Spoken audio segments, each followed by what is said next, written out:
Good evening, everyone. Welcome back then to another LFM stream here for round number 10 of the Case King Pro Series, where we are at the, well, let's say wonderful land of Paul Ricard. Sometimes it's a little bit of a 50-50 kind of circuit, depending on you really do kind of love it or hate it. Has got a rather undesirable nickname of being a bit of a car park, but generally speaking, in terms of racing, it certainly does put on a good show with that massively long back straight. It will open up opportunities for overtaking, drama, action, and all the good stuff that we have come to enjoy and get used to here in the Pro Series. Looking back on last week's round, we were at Suzuka, where after the disappointment of Massano, Dario Iamolo put together a fantastic drive and performance, take a commanding victory at Suzuka Race Circuit after 90 minutes of racing, where he really was absolutely untouchable in that one, and very much a deserving victory for the Italian driver, and has also placed a little bit of an interesting nature in terms of a championship when we consider the likes of George Boothby, Tinko van der Velde, Bischoff, all of those drivers that we have seen being at the pointy end of the grid in these closing 3 rounds. In terms of overall total points, the gap between George Boothby and Tinko van der Velde has opened up to 600, but when we consider those drop scores, Tinko very much looking to still be very, very competitive in the closing stages of this season when we start to consider our 2 drop scores. A reminder for this championship, even though we have 12 races, only the best 10 will count. So if you have had a no-show, if you've had a DNF, or if you've just had a little bit of a bad day in the office, that's not always the most cataclysmic of things for your championship, because you have 2 drop scores that you can look to ditch those difficult races for. So very much still very tight at the pointy end of the standings. Looking at Paul Ricard, though, for tonight, I'd say we've got overtaking opportunities. It's going to be interesting to see how the BOP plays out in terms of this circuit. We've had a couple of sort of shifts in dynamics, some surprises from race to race as to where the pace has been amongst the field, but this circuit very much opens up some interesting opportunities in terms of overtaking on that back straight. Even the first sector itself is very much in line with one that is going to promote some of that additional opportunity, because you make your way through the first chicane, you wind your way through those apexes in towards that back straight section. Very much all about opening up the exit of turn 6 before you go down the Mistral straight. Very, very long slipstream opportunity before this very high commitment right-hander. There's a big dynamic between the types of corners that we have around here at Paul Ricard. You need straight line speed, you need low speed grip, but you also need high speed grip, and that turn 8 can be an absolute sentence into the wall if you really are a bit unsure as how the back end of the car is going to behave through the windy medium speed sections of 9, 10, and then rounding out the lap into 12, and then the hairpin of 13 to round out a lap here. Like I say, it does have a bit of a mixed feel amongst drivers. You know, sometimes people really, you know, that's, I think the racing side of things, in terms of the action it can promote on circuit, people are quite a fan of. But when it comes down to as an actual driver's circuit, you know, we've had the likes of Suzuka, Kyle Army, you know, really kind of legendary circuits that really do challenge the drivers to their absolute limits and have this natural historical flow to them. Paul Ricard very much has always started as a test circuit, hence the kind of range of not just layouts, but also the dynamic nature of all of the corners that are present around this circuit layout. So it's very much one that can feel like it sort of chops and changes from one type of circuit to another, and I think that's the kind of the elements that the drivers tend to be less of a fan of. And also that back straight, especially maybe when you're out sort of around by yourself, if you haven't got someone to be particularly battling with, it can be a little bit on the sort of more, I hesitate to say boring side to some extent. You do find yourself in a little bit of kind of a temporary pause when it comes to that, because you will be out on that back straight for approximately 30 seconds or so. It's a long old wait before you get to that right-hander, because you have a lot of time to think about it, but sometimes that isn't actually always the most helpful thing, because, you know, build up all of that tension trying to work out how you're going to go into that corner. And it certainly is a tricky one. There is no doubt about that. Drivers just in their final few minutes of practice at the moment, so we're making our way over to that session in just a second, where we can have a look at how everybody is getting on. Of course, we talk about it every time that we head to a circuit, that these final moments of practice very much can be utilised by the drivers in different ways. You can either look to dial in your race setup as much as you possibly can, or you can look to get your qualifying setup sorted and really trying to push yourself up some positions as well. Now, of course, I've highlighted Dario Iamolo already after his incredible victory upon a recent return to the Pro Series. However, unfortunately, some of you may already know, but do have some rather saddening, deeply saddening news, in fact, relating to Dario. As you may see, a new livery on board that Lamborghini. Christian Colagrosso for Team Ballas Esports, unfortunately, yesterday lost his life. A brilliant young man, both on the track and away from it. And all of us here at Low Fuel Motorsports send our deepest sympathies to Dario, of course, friend, teammate of Christian, the rest of the Team Ballas Esports crew, and of course Christian's family, friends and loved ones. And we'll be taking a minute's silence while we watch Dario Iamolo in that fantastic and very touching tribute livery to his good friend make his way around this circuit.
It's been wonderful to see in the sim racing community, and even a bit wide stretched outside of the LFM team directly on social media, the amount of support and outpouring of passion from fellow sim racers. You know, we are a niche world in terms of our hobbies, and we are very much a closely knit community. And as I say it week in, week out, that we are a very supportive, friendly bunch here at Low Fuel Motorsport. So, of course, a very deeply saddening loss, and it's fantastic to see support in the chat as well, of course, with very strong, heartfelt emotions going out to Christian and all of his loved ones. So we'll see how Dario Iamolo gets on this evening. Can he make it 2 wins on the bounce? He's been in fantastic form in the last couple of races, and I'm sure that he'll be looking to put on a very strong performance tonight as well. Just under 3 minutes left to go in this session, and it's familiar territory right now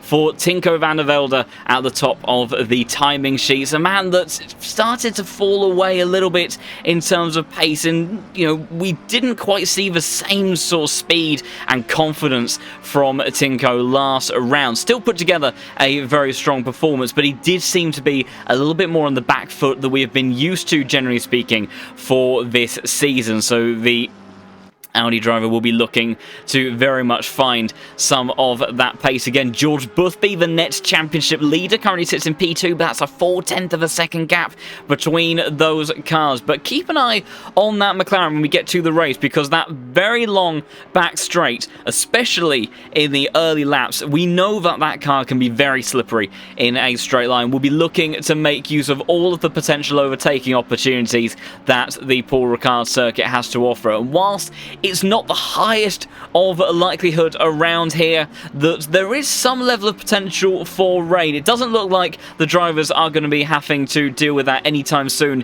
in qualifying, but with 60 minutes of racing taking place, it will very much be something that could be on the back of the minds as they make their way around this tricky layout. Tinko stepping out the back end of the Audi through the final turn, manages to get the power down, but does lose time in the process, and he re-extends the gap out the top of the timing sheets to 0.2 of a second over the two BMWs of Niels Narks and Gert Fischer. Gert Fischer had a little bit of a tricky time at Suzuka for the West Competition Racing team, and we've seen these M4s, particularly in the hands of these two drivers, start to have a bit of resurgence in form. It was a car that, when it very much was in a strong position when it first arrived on the ACC platform, but as time went on, got hit with some BOP changes, a little bit unfavourable, kind of fell out of favour amongst the drivers. We've seen less and less of them around. However, in recent times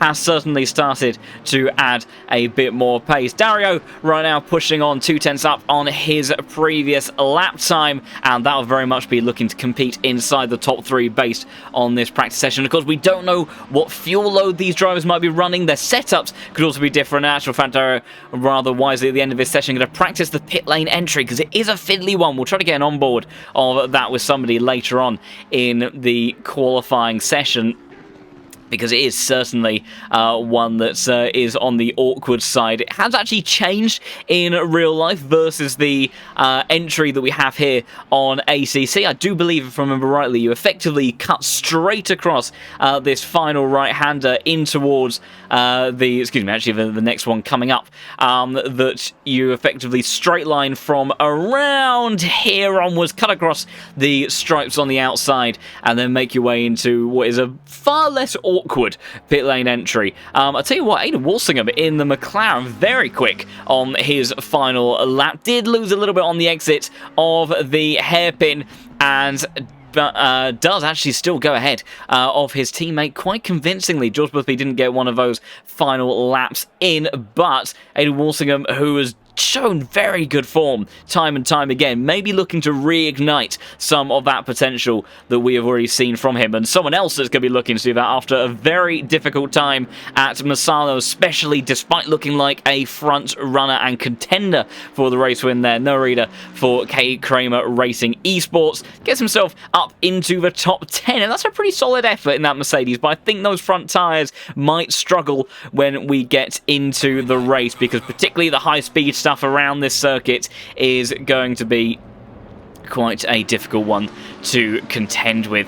Timu is going to be leading the drivers out of the pits for the beginning of qualifying, then 15 minutes on the clock for them to get the best lap time that they possibly can around here. And it's a tricky one to hook up, not so much because of the awkwardness of the corners, other than turn 8, which inherently does really encourage you as a driver to slingshot it through that corner, but it very much can send you around, as one of the cones actually takes a bit of a tumble through the early part of the lap, as a team are using all the track limits and a little bit more. We could actually see a little bit of racing between himself and Grantis Korekis on the rear wing of that car. See, weaving their way down this back straight. Tinko very much going with the Kimi Raikkonen approach, and no tyre warming required.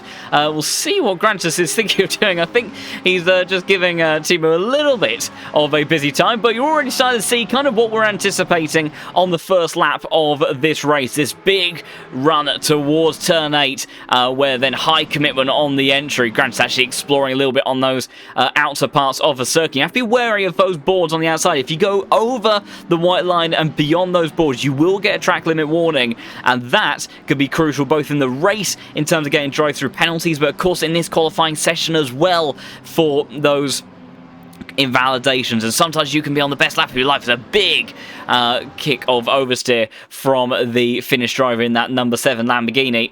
But if you don't quite manage to keep it within the bounds of the circuit, then that can very heavily compromise your starting position. We'll go on board with Timo to lead them away down towards turn 1 then for the opening laps here in this qualifying session for round number 10 of the Pro Series. All the other drivers start to queue up at the end of the first sector. Excuse me, the final sector. It's Timo that's making his way into the first sector, clipping the apex 1 and 2, getting nicely hooked over that right-hand curve before getting the power down. That's another tricky spot as well, the exit of turn 2. Got to be careful of those boards. Now take yourself all the way to the left-hand side of the track, using everything you can get away with, but staying within those white lines, eating up the curve over the apex of turn 4, and then through the kink of 5. Be patient on the throttle with 6. You heard the early upshift in towards 3rd gear. That's trying to limit the wheel spin on exit. Hop over that curb. Easy flat in these conditions, but if we do have any sort of form of rain, do expect that to be a little bit on the tricky side for these drivers to negotiate. Now we have the patience of a saint heading down this back straight, building up all of the speed, revving this Lamborghini V10 all the way to its limit. And now as he braces himself in towards the entry, turning around a 50-meter board, downshift into 5th, little bit wider than I think you would have liked. There was hesitation getting on the power then, and now through the long right-hander of turn 11. It's a tricky one to get right, but he goes up into 3rd gear once more, trying to limit the TC interference whilst he gets the loud pedal down to the floor. And then this is another tricky, awkward corner. I think this is one of the corners on this circuit that very much is that sort of make or break style as to why some drivers love it, some drivers hate it. Very awkward. And then patience here again through turn 14. Get yourself over to the left-hand side so you can really open up the exit of turn 15. If you get this right in the rate, you can open up some overtaking opportunities in towards turn 1 as Timo then leads them away for the opening laps. He's purple in just the first sector at the end of that one. Drivers going very quickly so far, and still the time's tumbling. Tinko van der Velde finishes his lap. He does a 51.8, 4/10 clear of anyone else. Dario Amelo in the number 18 car, purple in that middle sector. The Lamborghini seeming strong down the back straight. That could provide him a very handy advantage when it comes to race pace. Gert Fischer sends the West Competition Racing BMW up in towards the front row, while Niels Narks, who was very much around that region, in actual fact has done an equal time to Timo,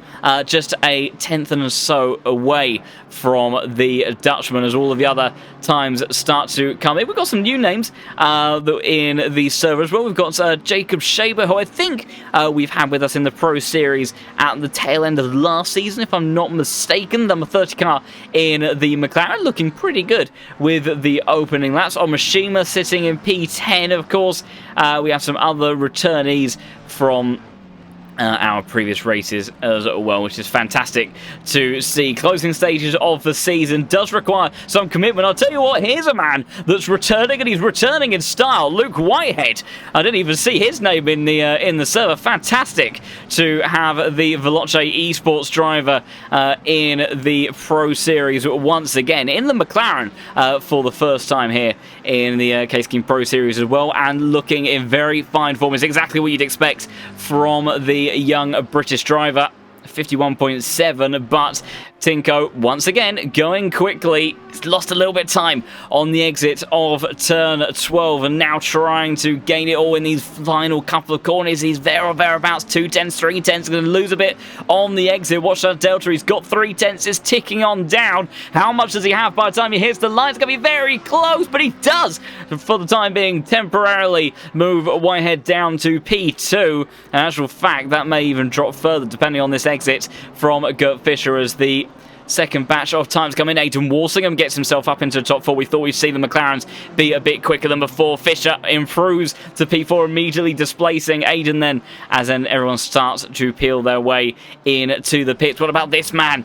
big race potentially for his championship, because right now Tinko looking exceptionally quick, and George Boothby 0.7 of a second away from the Audi. And clearly, with his teammate sitting right now on the front row, there is pace in this car. It's all about whether or not could George Boothby extract it. Getting good speed through turn 14. Has he compromised the exit of the final turn? He has. So it's only going to be a couple of tenths. They could be crucial tenths. So around P6 fighting with the other championship contender right now. Marco Bischoff does move himself ahead of Walsingham and the two-time Pro Series champion, who drops to P7. Iamolo improving once again. He's found a 10th on the back straight now for the Italian driver.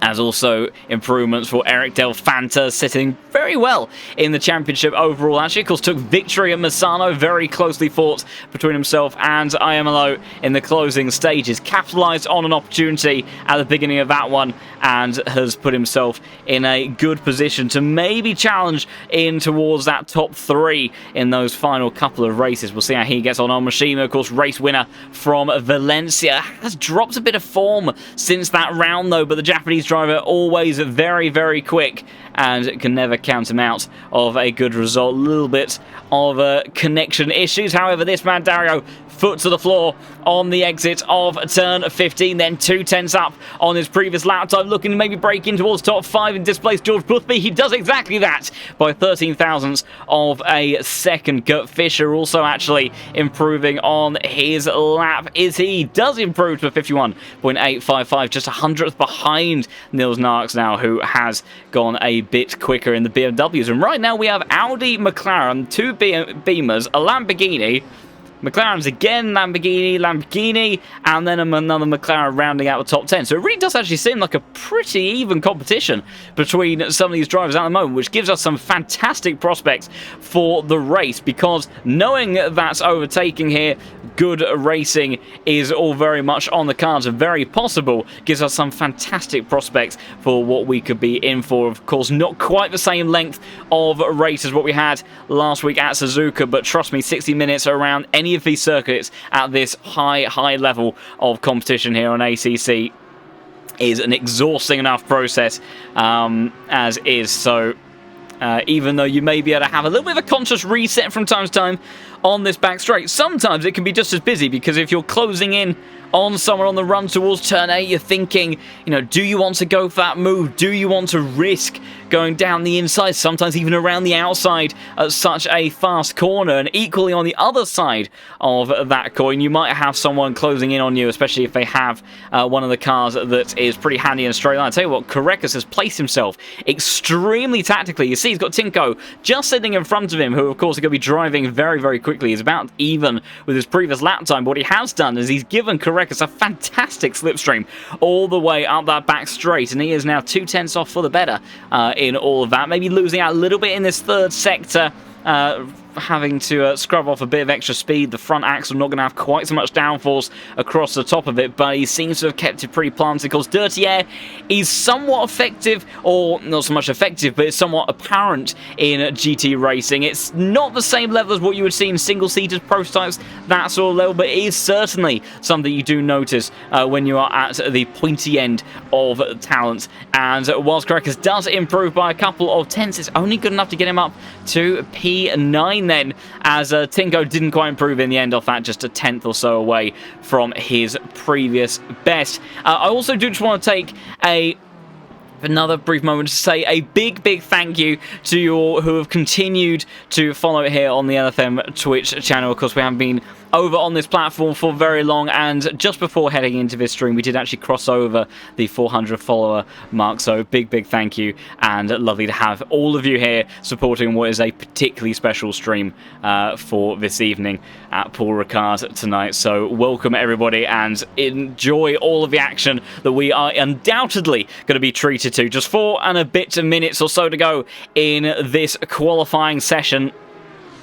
And we have the likes of Jonathan Clifford for Alpha Sim Sports. The number 21 car make his way into a very fast right-hander. Tricky to keep it stable through there. And I've seen Mercedes in the past in particular, a bit like 130R at Suzuka, they really don't like the entry into that corner because you're kind of in that sort of lifting territory where you're going to have to scrub off the speed, but you want to keep up the momentum because if you take off too much, not to the same extremes that we've seen in the Porsche, the previous generation Porsche in the past, you're not going to stall the rear axle completely if you do back off the throttle for a moment, but you are very much in danger of sending yourself around and unloading those rear tyres, and it just doesn't cope with those types of corners very well, and that is, you know, a compromising aspect of this car around here. Might have good top speed, might have good grunt out of some of the slower speed stuff, and even, you know, probably one of the most competent cars in negotiating some of these curbs and just being able to open up the lines around the circuit a bit better. But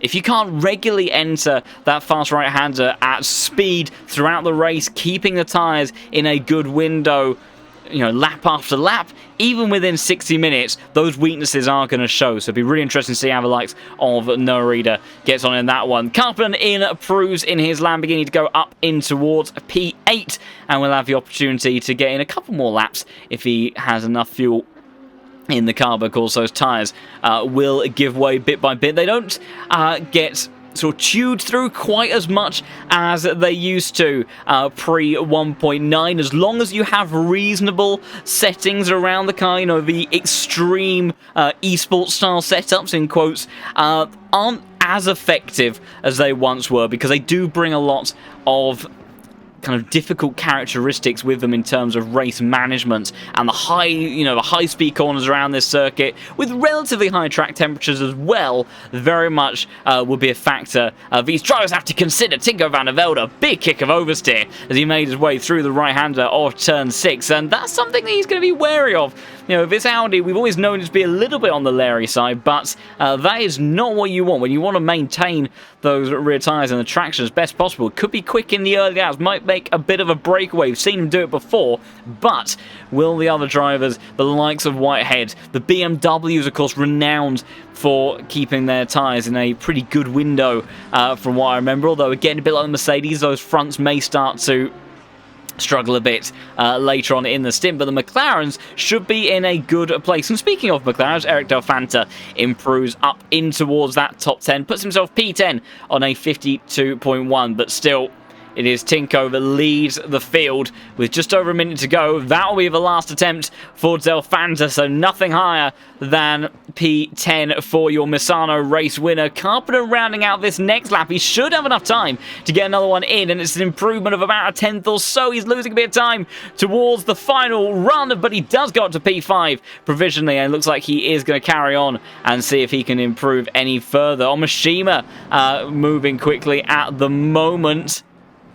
Del Fanta, of course, have, along with Jan Drexler now, the only drivers so far to abandon their laps. I think Oliver Hagstrom about to do the same. Sundstrom as well on machine. Let's see what he can do. He's very marginal with his previous lap time. It has got a little bit in hand as he exits the final corner. See what the Japanese driver can do. Puts himself in towards P12. Armin Manson has found 10th, though. He's just in the opening part of the lap as more drivers start to head into the pits. Van Zeen barrier trying to improve. I think he lost it all in the final turn, unless he deliberately took a different type of exit, you know, widening that entry in towards the final turn, trying to get as much speed onto his next lap as possible. But looks like there is pace in the tank available for the McLaren. Tinko van der Velde won't do anything faster than a 51.6. That is all that the Finnish driver has been able to muster. Luke Whitehead just starting his lap, but he's invalidated on the exit of turn 2 by the looks of it, and it won't be a pole position for Whitehead. Nils Narks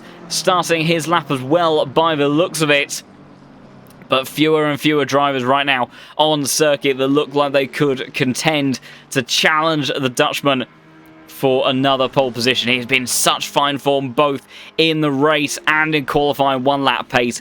A difficult talent to master, switching between those two types of sessions. But Tinko in that Audi, not the most popular of cars, exhibiting his talent greatly and really being able to extract pace from that platform. It seems to be one that once you get it dialed in, it rewards you a lot, unlike, unfortunately, Jacob Schaber's line, which has invalidated his lap. They got all caught up on the curbs. He'll start no higher than, as I've immediately lost him, 21st position, as Jardier go very wide on the exit of turn 12 there. It looks like he's about even or so with his delta on the exit. He kept up good momentum, so he's still improving, 0.2 seconds up, but looks like he'll still be well out of a second away from those lead times. I'm sure that'll be a little bit disappointing for the Yas Heat driver.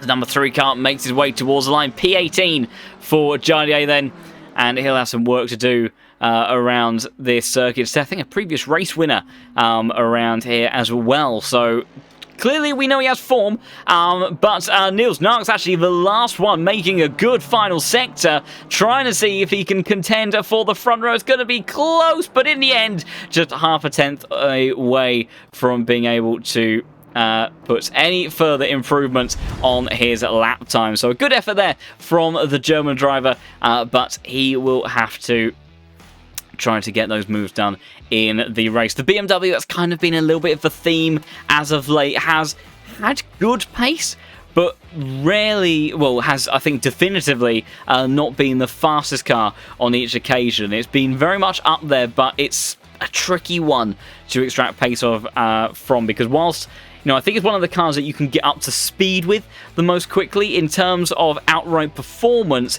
It's one of the ones that's a little bit more difficult in order to actually get that performance from, versus, you know, the more kind of agile by nature mid-engine, rear-engine cars in the case of the Porsche as well. So an interesting dynamic, but it does make for a good race car, and with overtaking opportunities an absolute plenty around here at Paul Ricard, he might well be able to put all of that wealth of experience that he of course has in the cockpit of that car to good use and move his way up from that P3 starting position. We'll have a look through the starting order in just a moment. In fact, we'll do it right away with Tinko van der Velde taking another pole position for his name, and followed up by Luke Whitehead returning to the Pro Series and put himself in familiar territory on the front row. Niels Nark then for BS Plus competition starts in P3. The lead of the BMW is ahead of this man who very much has been following him over the last few rounds, closely behind on pace for the number 23. Timo Karppinen starts in P5 ahead of Dario Iamolo, where he, of course, racing for his good friend and teammate on a very emotional day for Team Ballas Esports crew. So best of luck to the number 18 car. George Busby, your Nets Championship leader, starts in P7 with Aidan Walsingham, his teammate, starting at the tail end of the 4th row of this grid. Marco Bischoff almost rounding out the top 10 in the Lamborghini for, of course, the number 1 man in the server and number 1 man on the platform. But it's Eric Del Fanta, the race winner from 2 rounds ago in the number 12 McLaren, that will start in P10. Grantis Correcas, despite the slipstream opportunity and a very well-placed qualifying position on track, didn't convert to pace in quite the way that I'm sure he would have been hoping for. Only P11 for him. Norida in the Mercedes. Pretty good effort, I think, from the German driver in that K Kramer Racing Esports car. Starts in P12 with Omashima and Manson rounding out the 7th row of the grid. Valentine Barrett had a bit of extra pace to give, I do believe, looking at his times in his lap, but didn't quite manage to translate it when it counted. So he will start in P15, but still plenty of opportunities for the Frenchman from there. Matt De Campo starts in P16 with Luke Addison, the South African, starting in P17. And then Jardier, one of the last drivers to cross the line, struggling a little bit for pace around here from previous form. He'll start in P18 with Mikael Sundstrom in P19 and Oliver Hagstrom in that very nice looking SDL Esports car. I think we've got a couple of those drivers on the circuit, of course, with Albin Manson in the server as well. He'll start P20. Samir Foch, the Latvian streamer, will start in 21st position. Jacob Schaber, the German for Mission Spinner Racing. Pretty good stuff from the number 30 car. Of course, those car numbers relate to their relative elo in the server. So if you see a high number in a rather low numbered position, then you have had a pretty good showing in qualifying all the race. My menu jumped around there. I think someone may have just left the session, which is rather disappointing. We had Sven Port starting behind Schaber with Drexler, Tobias Nur, and then this man, Konstantin Soldatov, the next of the Mercedes, in 25th position. 26th, you see these numbers a little bit out of sequence. We'll try to track down who it is. It seems to have left the server. Tony Mahoney in the number 31 car starts in 26th now. Michael Frey 27th. Jonathan Clifford starts in 28th. The American driver in that number 21 car. Then followed up by Nico Pennon in the number 25 BMW. Dennis Wittschorker, the last of the McLarens, starts in 30th place. And then Sasha Engel in that very striking livery Lamborghini rounds out the grid. So we'll try to see if we can have a bit of a gander as to who it was that seems to be out of the server. Looking at our front runners, it doesn't look like it is any one of our main race contenders. Just having a little bit of a look through. I wonder, can I have a brief look at the LFM website? I don't think I'm going to be able to catch it, unfortunately, unless they have loaded into there. Ah, they have. So, let's see if I can try to put together a little bit of side-by-side viewing. See if I can catch who it is that has fallen out of the server. Everything seems in sequence. It is... it's not Kazuki Omashima. Thought that was where the break in the pack was, unless he's reconnected. We did see, I think... oh, there we go. We've got confirmation in the chat. It's Jardier. Possibly the most notable name from, of course, beloved streamer for many here over on the HTC platform.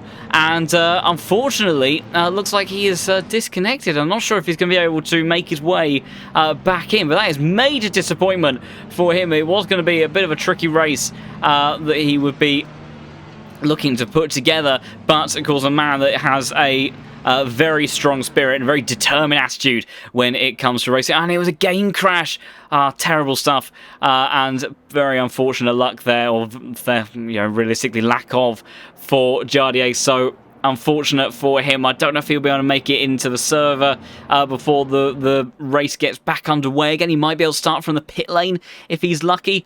And of course, anything can happen in the Pro Series. And Paul Ricard, with the sorts of action drama that it looks to put on for us, will certainly be throwing some action into the mix as well, where he could make use of if he can get back in.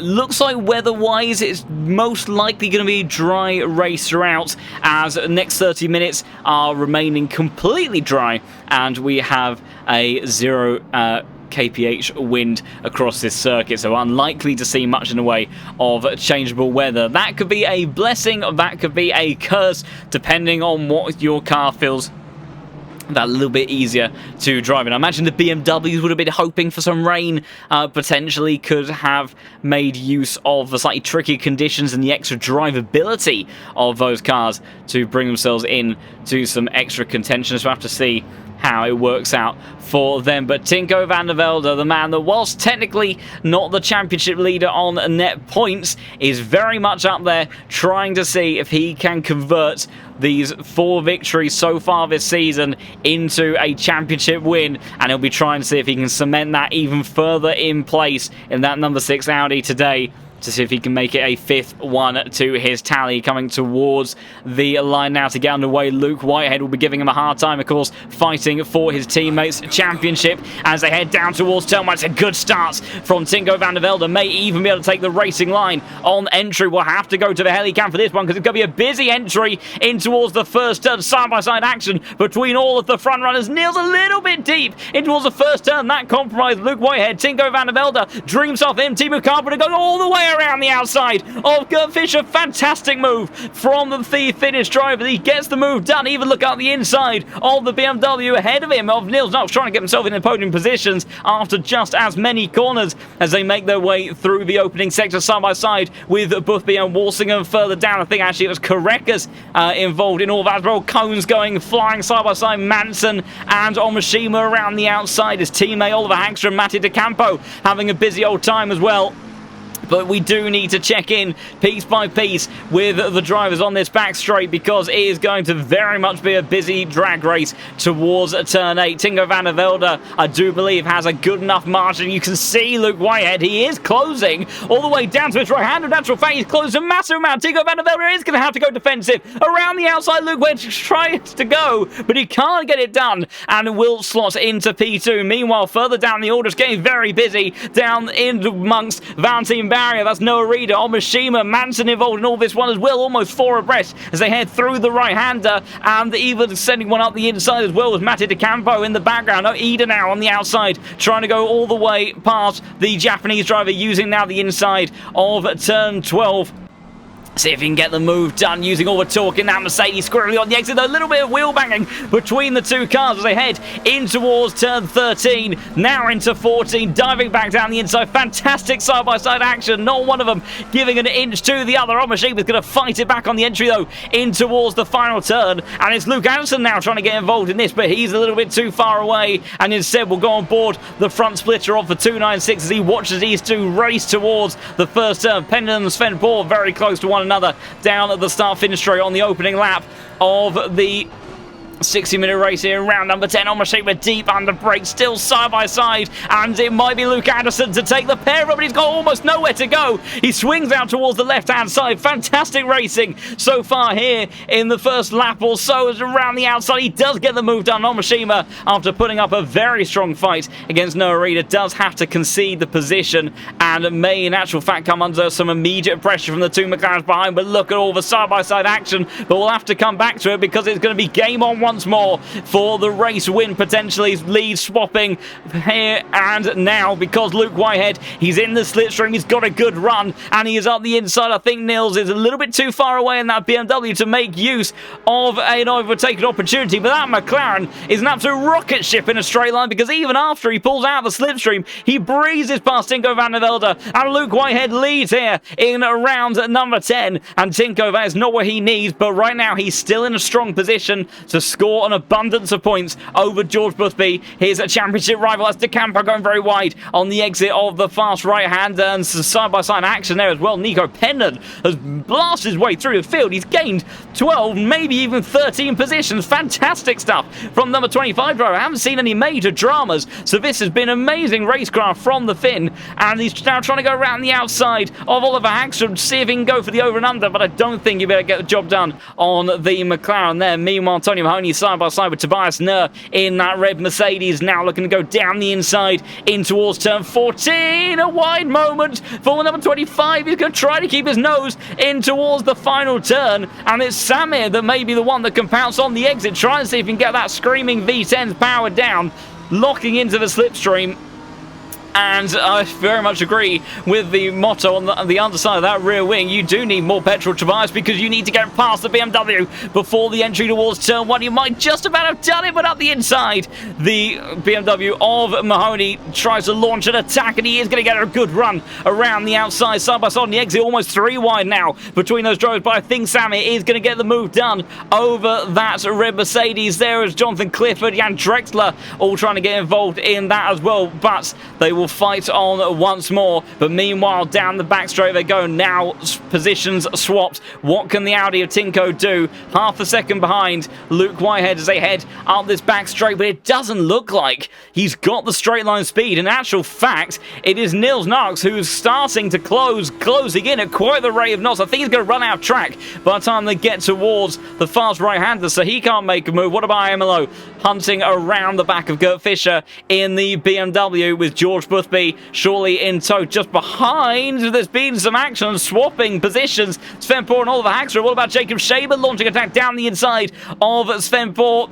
Going almost too wide. Solsov thing about a move towards the inside of the next right-hander. Don't think he can get it done. Sven Poor, can he fight back on Jacob Shaber in that number 30 car, gaining 3 positions so far in the opening couple of laps, but he does sweep around. He's got an M4 to contend with and the next apex, so he leaves just about enough room, hair's width between them, but he does hold on to P19 in the end. Final sector, though, very good for Tinko van der Velde, closing in substantially over Luke Whitehead.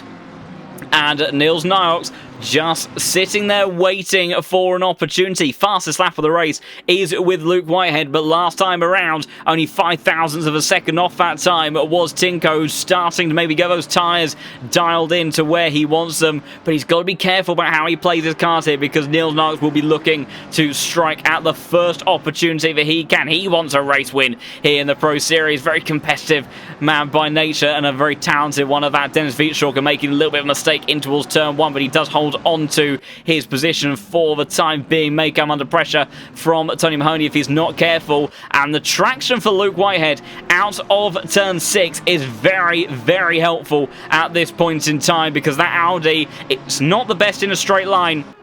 And it did lose out a little bit. The gap was 3 tenths. It was 4. He will gain by looks of it a little bit down this back straight, but he just hasn't quite got the sore speed that he would be wanting to work with. Usually this Audi is very much the pace setter in a straight line alongside the Lamborghinis, but right now it looks like those McLarens, sleek, low profile, and able to run very low wing setting around these sorts of configurations. We saw that work very well for George Boothby at Imola as well, was a perfect example of that. Just can really trim out the aero.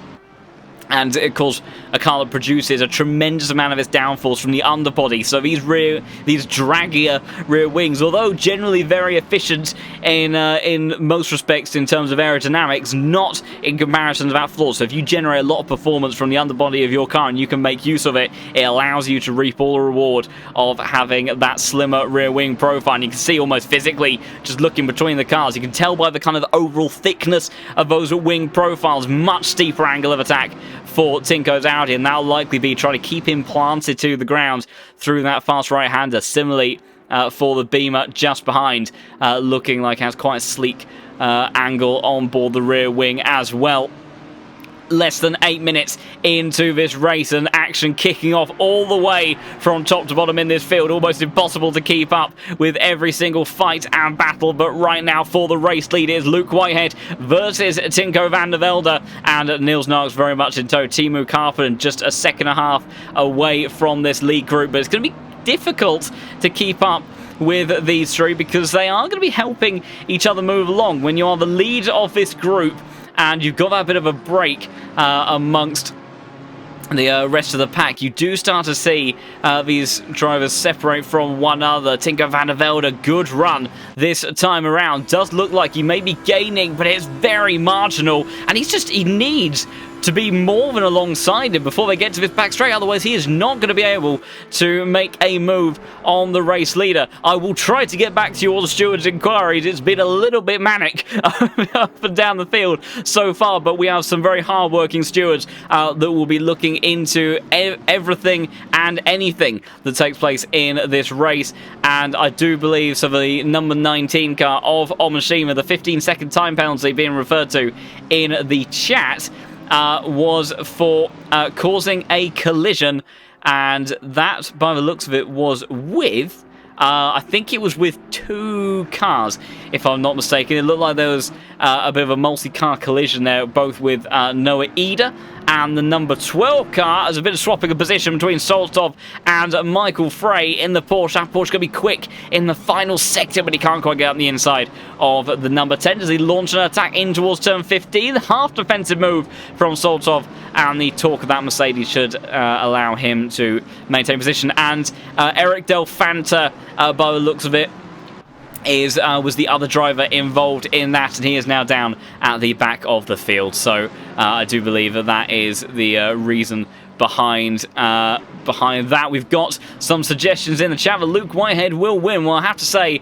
with his straight line speed as it stands at the moment, it's looking difficult to suggest otherwise, because Tinko really needs to be ahead on track at this point in time, because making a move on anything other than strategy, I think at this point, is really going to be his only means of opportunity, because I don't see that even if he does get past Whitehead, that McLaren is just going to be able to stream on past him.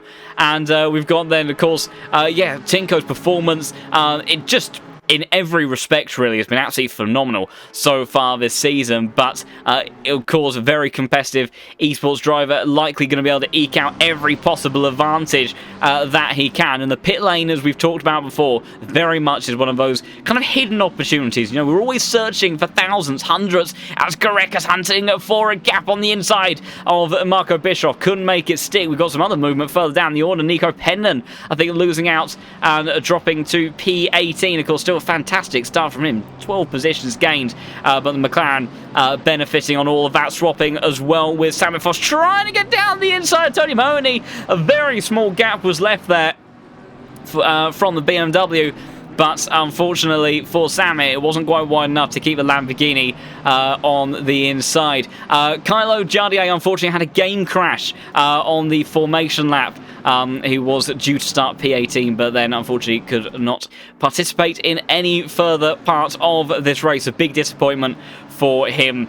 As of course, it's always a joy to see how he moves his way up through the order. Tends to really, even if he has a poor qualifying, uses that wealth of experience and talent in the cockpit to move his way forwards. And looking at the straight line speed of these McLarens, very much would have been on the cards, I think, for maybe even challenging around the top 10 with how the early stages of the race have played out. Meanwhile, though, Luke Whitehead continuing to keep the number 6 of Tinko van der Velde behind, and this is the closest he's been in a while. Maybe Luke Whitehead's low downforce setup, while saving him on the straight, maybe starting to already show its weaknesses in terms of keeping those tyres alive already. And I tell you what, Niels Nargs is joining the party as well, and whilst the Audi has glued itself to the rear of Luke Whitehead, and is he going to send one on the inside? Or you can see he's kind of thinking about it, but he's got to be careful. He's got a championship to consider right now, and this would still be, again, good points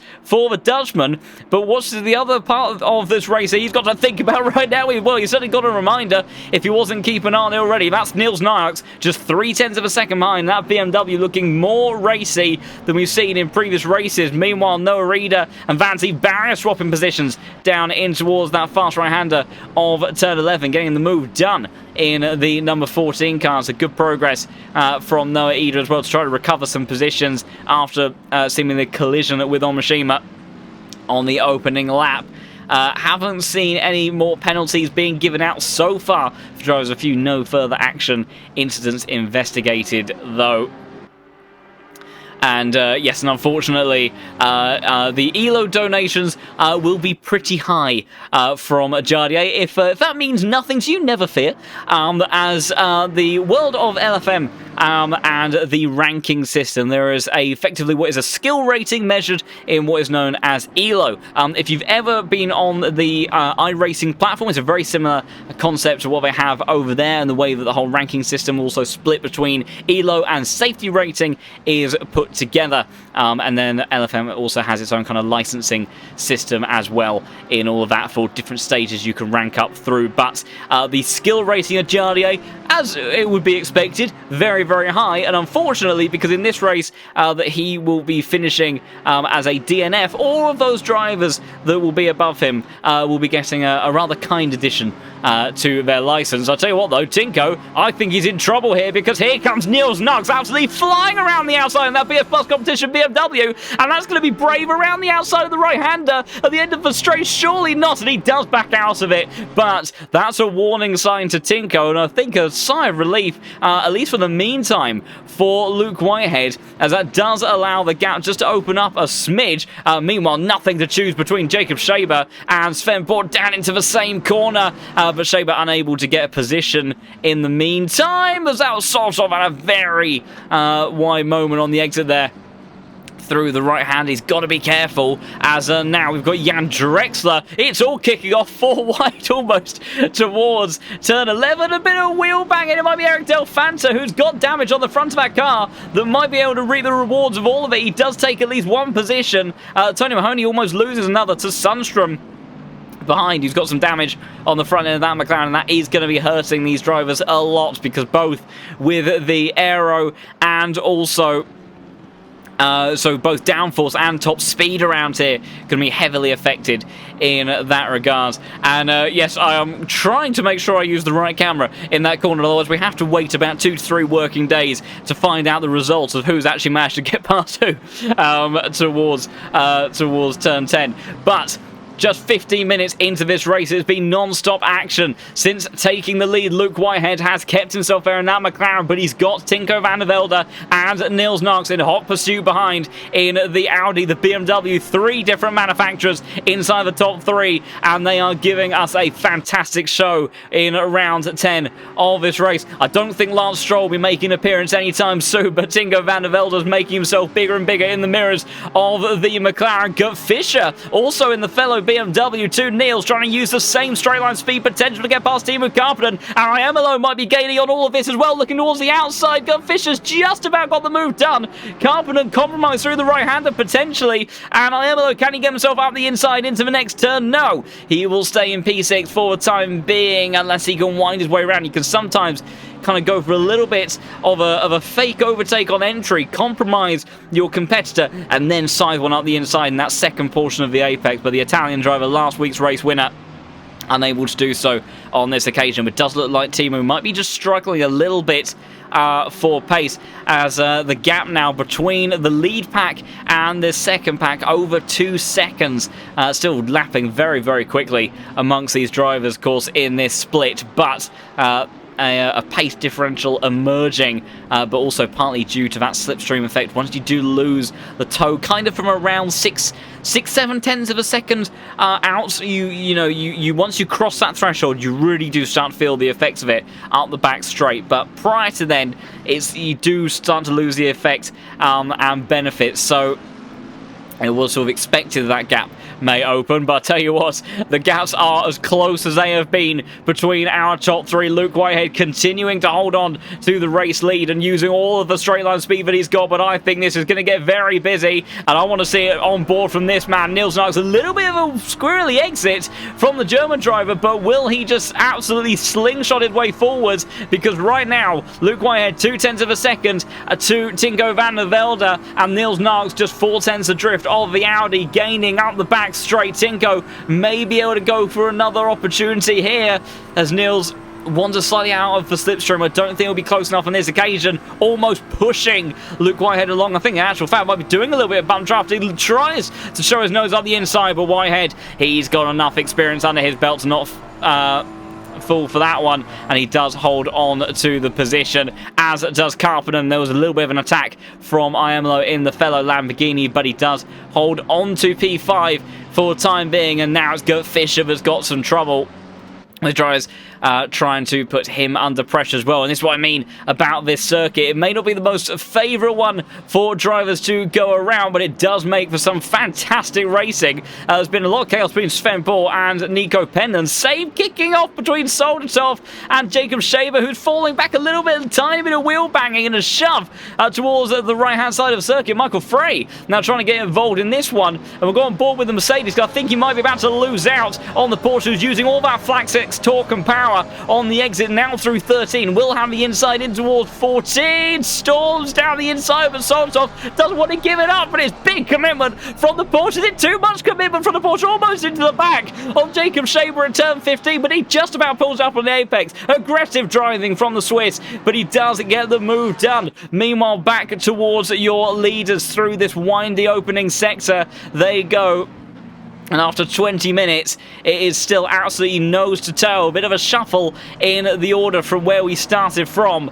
But it is absolutely nothing to choose between either one of these three. Good traction once again from Luke Whitehead. Pretty even, actually, I think, amongst all three cars as they will look to close up these gaps as they head down the back straight. Let's see, with that BMW behind, Niels seems to really gain at the end of the straight. There it is. That's where it kicks in. Halfway up the straight, the BMW starts to really reel in the Audi. The torque starts to fall away and the horsepower advantage starts to kick in with that extra momentum. He can't get a move done down the inside, though, but he is keeping Tinko busy. But now the pit window opens. How do they play this? Does Tinko, who seems to have, same as Niels Narks, that bit better performance in terms of the tyre wear, will they look to go for that undercut strategy? Because Luke Whitehead, he is struggling, but if they don't undercut him enough, as Iemelo has got the move done now on Teemu Karppinen, so he has managed to use that Lamborghini's pace, and I think he got the move done down in towards turn 13. If I've got this correct,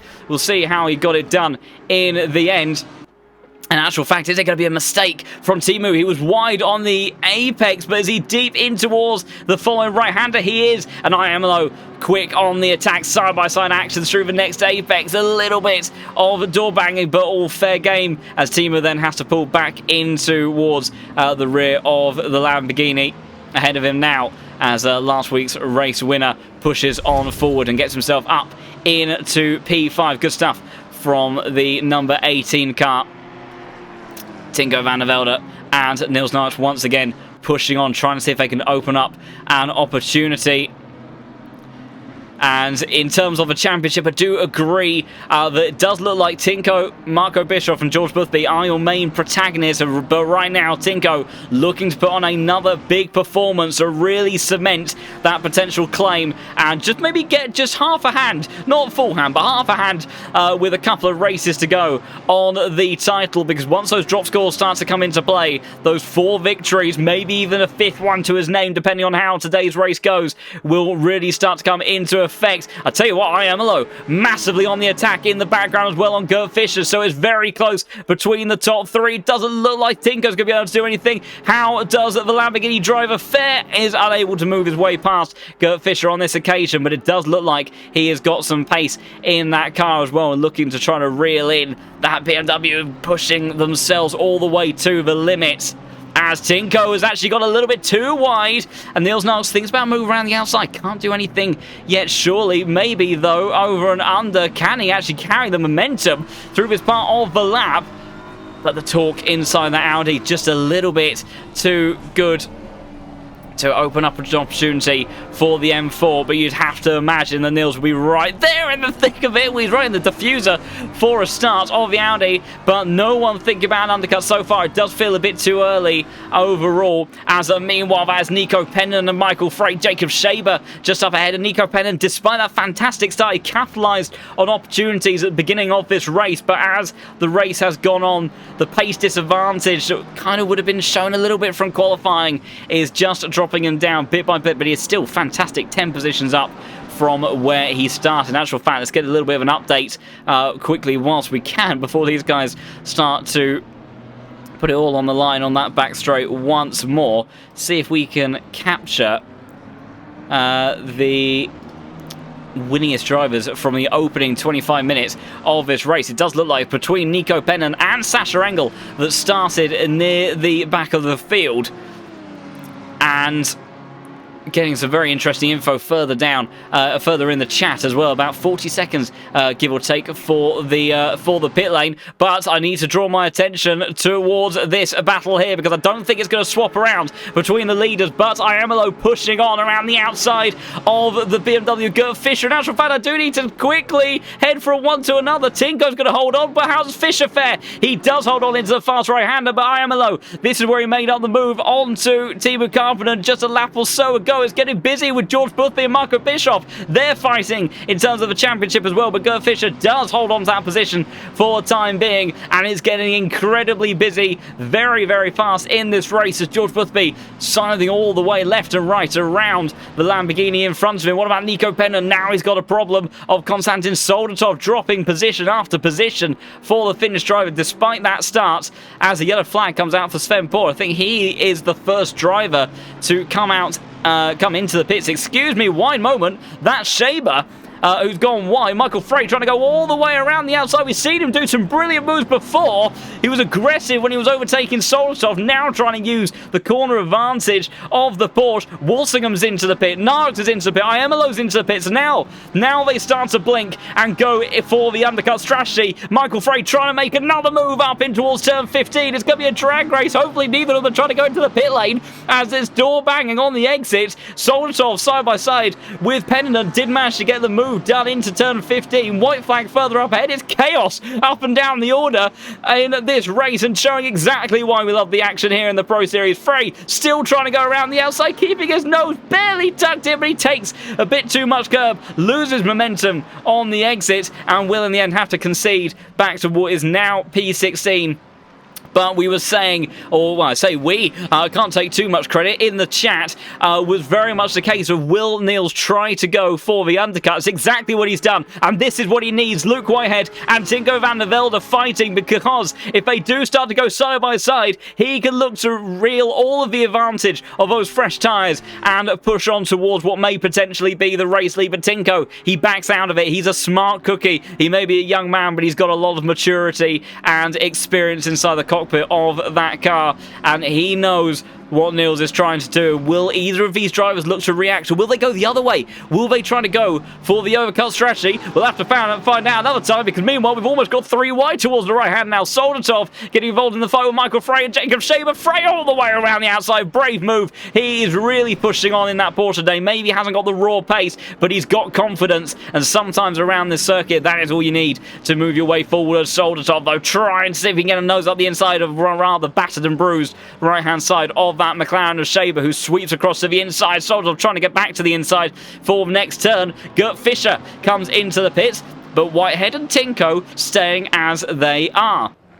Clearly feeling like maybe if they work together, they can get themselves onto fresher tyres in the second stint of this race, kind of offset the advantage that Niels gets from the undercut, and then look to just fight it between each other, because that's sometimes a bit of an easier scenario than when you have three in play. Meanwhile, Solsor comes into pits. A few more drivers starting to come in now, but it is Luke Whitehead that still leads the way with Tinko van der Velde in hot pursuit. And I do need to check whereabouts has Niels emerged. He has clean air for days, so this man not worrying about any form of traffic in any way, shape or form. We're not going to have to worry about weather either based on the radar, but now we see what the lap times from that BMW are going to be like. It did look like the McLaren was able to fire up its tyres very early on in the stint, but as time has gone on, very much a pace advantage in raw pace has been with the Audi and the BMW. It's a wide move for Luke Whitehead, and this is not helping Tinko, and will be all going in favour of Niox in that M4. Can he finally get the BMW up to the top step of the podium in the Pro Series? I think it would be a first win for Niels. Of course, a very talented driver, has been with us in the Pro Series for quite a chunk now, but definitely the longest stint of the season that he has had, and is very much looking, trying to see if he can get a win on the board, and he may be on target to if they continue to scrap. Meanwhile, further down the order, Jonathan Clifford with a slightly damaged front end, and as well as Eric Del Fanta squabbling for P17 position. In the end, it's the Italian, and here we go. big moment here in this race. Luke Whitehead comes into the pits. Tinko is staying out. He knows that the pace advantage that he has, it's not in the straights, it's in the corners. That is clearly where that Audi is strong. He wants fresh tyres, because without that, he's just going to have a repeat scenario of what he has seen for the first half of this race, where he is not going to be able to make a move because he is going to be stuck in the tow and he won't have the straight line speed in order to get past either the BMW or the McLaren. But if he has fresh enough tyres, if he can use all of that talent and convert it directly into raw pace in the corners, maybe he can make something happen, especially if Niels and Luke Whitehead start to battle. Right now, we've got support for Niels' undercut, looking like it could work for the German drivers, trying to keep an eye on his last lap. We haven't got a representative time as such from him yet, but he is coming out the final corner now, and whereabouts is Luke Whitehead? He is on the move. He's just getting to the end of the straight now. Where is Nyrox as he comes flying on down? It's going to be close between the pair of them, but I think the BMW is going to find himself still behind, so the undercut strategy, despite 2 laps that he spent on those tyres, it hasn't gone his way in the end, and Nyrox will have the pace advantage initially because those tyres are up to temperature and pressure, but he now finds himself with the McLaren in front of him. He's gone from an Audi to the McLaren, and Tinko now wants these two to fight between each other. How this is going to play out, I have no idea. Iemelo, Fischer, Karppinen have all come out of the pits now. So has Korekis, and the order restores as it was, with Iemelo now trying to apply the pressure to the West Competition racing car. Nico Pendon going a little bit slowly on the entry towards turn 1, close to the back of Soldatov in that number 10 Mercedes.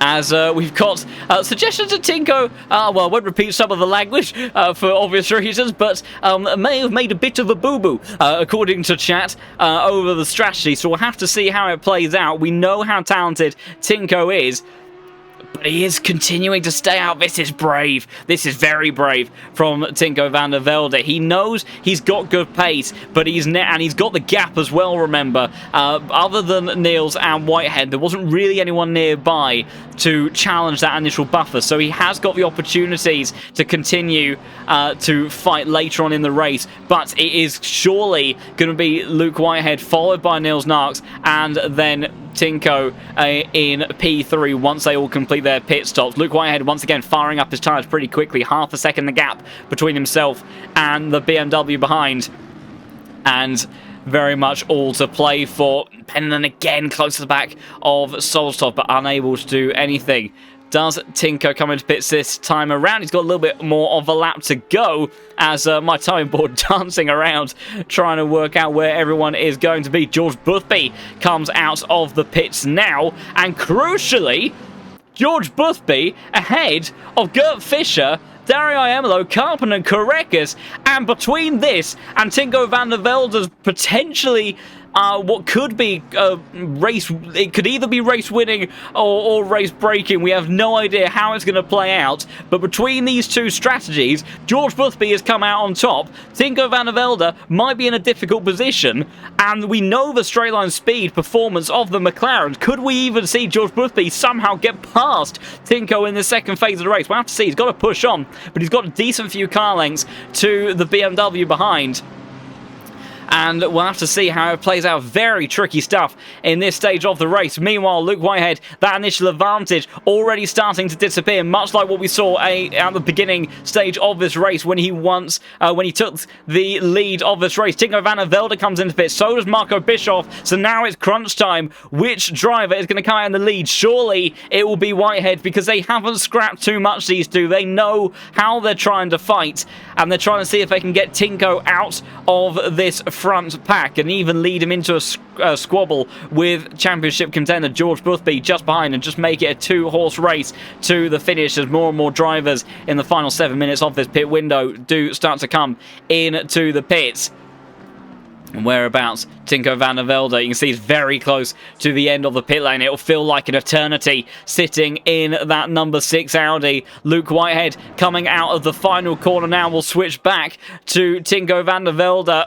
will go on board. There's the pit exit. Our two cars about to come screaming on past. I do believe they are, because here comes Whitehead flying on by the McLaren, and there goes the BMW as well. So Tinker van der Velde is P3, but it's a case of how close is it. Marco Bischoff now finds himself in amongst the pack as well, side by side with Iemelo, trying to see if he can make that overcut strategy work. But Iemelo with the hotter tyres is going to make it work. Karppinen on the over and under as well, managed to get a position. Maybe even Korekas will take it well, 3 wide down towards turn 3. Surely not. Korekas backs out. Bischoff trying to hold it around the outside of Karppinen in that number 7. Navigating this contact, Karppinen around, and that's Korekas making contact somehow. He doesn't lose it entirely. In actual fact, he's going to get a massive run onto the back of Walsingham, but might even be able to get his way past the McLaren immediately. But I'm sure the stewards are going to be looking at that in just a moment. Meanwhile, how's it faring between the front two drivers? Because look at that gap. It's 2 seconds between them, and Tinko's got to reel in all of that gap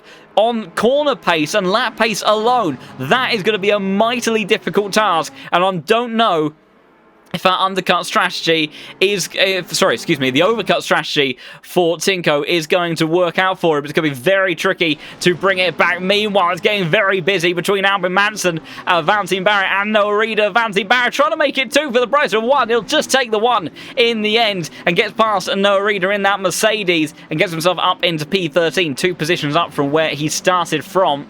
As meanwhile, hunting around the back of Albin Manson now for P12. Looks like the Swede could be in a little bit of trouble. The gap between Niels Knox and Tinko van der Velde, 2.3 seconds now. Of course, it's going to take a little bit of time for those tyres to fire up, but the slipstream is so powerful around here. And I'm just not sure if Tinko's strategy, he's got 25 minutes left of this race to make it work, and I just don't know if he's going to have the pace in those tyres. And then once he's used the best of those tyres, it's one thing to reel in that gap. It's a whole nother scenario in order to try to actually make an overtake happen, where especially when he has that straight line speed deficit. So it's going to be a tricky end game for Tinko. And I tell you what, George Boothby has done a fantastic job to minimise damage around here, because right now Tinko P3 himself, what will be net P4 once Sasha Engel comes into the pits. And what was looking like it could be a big day to gain for Tinko van der Velde, looking like it will once again be mightily close between these two and taking it all the way to the very end of this race. Checking in once more with your race leader, Luke Whitehead. Hot pursuit with Niels Knox in tow. 2.4 seconds still the gap between themselves and the Audi of Tinko behind. There he is with that fantastic array of lights on board the front of the pink Audi, but unfortunately isn't going to really be the deciding factor in this one, other than maybe dazzling Niels in the rearview mirror. Of course, if you have seen much GT racing, you know that flashing of the lights, quite a popular technique of distraction, as Van Seen uses all of his straight line speed, and McLaren gets past the fellow British outfit in the hands of Albin Manson for SGL Esports and gets himself up into P12. Sasha Engel comes into the pits in that number 28 car, so positions will all start to kind of reset and get themselves back into normal working order in just a moment.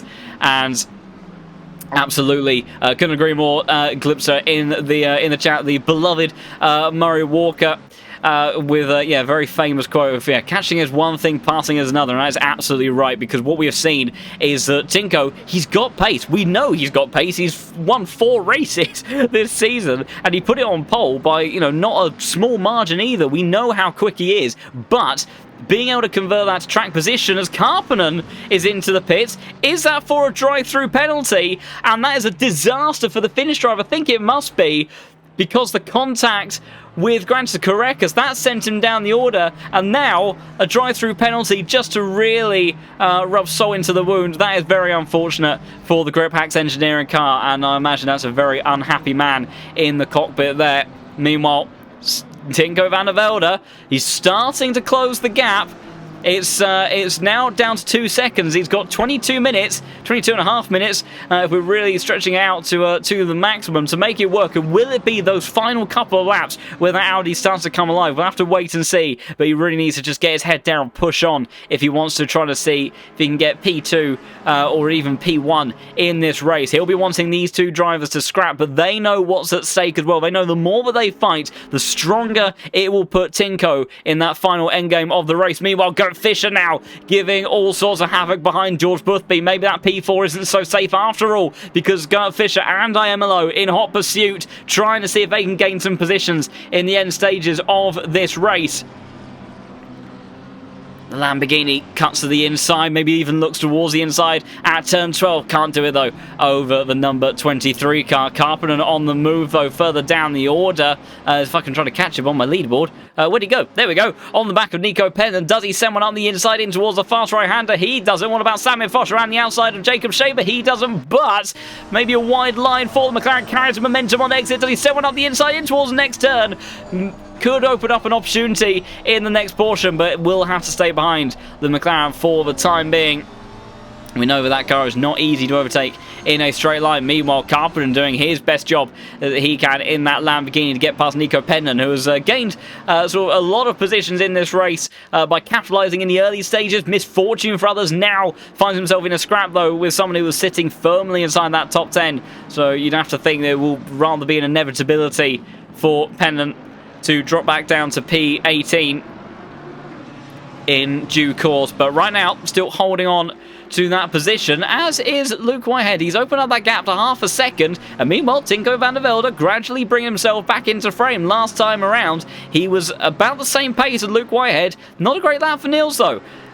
52.4. I mean, I say not a great lap. We're talking very, very small margins here, clearly, amongst these drivers. But when you are working with these very, very small gaps, these very close lap times, every millisecond counts. Meanwhile, it looks like Carpenter has managed to get the move done over Nico Pendon. And I would love to watch it on a replay, but I kind of have a feeling that we're going to have another drag race down towards the fast right-hander. We'll just quickly tune in with our race leaders. Narks did gain a bit down the back straight. Tinko, of course, losing out there, but is up a tenth or so on his previous lap, so he's continuing to find time, as is George Boothby starting to move along, as now it's IMLO side by side, a little bit of door banging on the exit with Gert Fischer. Through in towards turn 12 they go now, over and under potentially for IMLO, but the BMW gets good traction through the kink of 13, trying to see if he can set something up in towards 14, maybe dives out of the final turn, but that gap opening up to George Boothby is not going to make life easy for the BMW, as he will start to lose out on those slipstream effects. So IMLO continuing to charge on. Purple in that middle sector last time around, but it is actual fact Samir Foch and Jacob Shaber the next to go toe-to-toe. The Lamborghini trying to go all the way around the outside. Can't make it stick there. Can he get it done on and over another? No, he can't. Jacob Shaber able to sustain his position in P19 for the moment.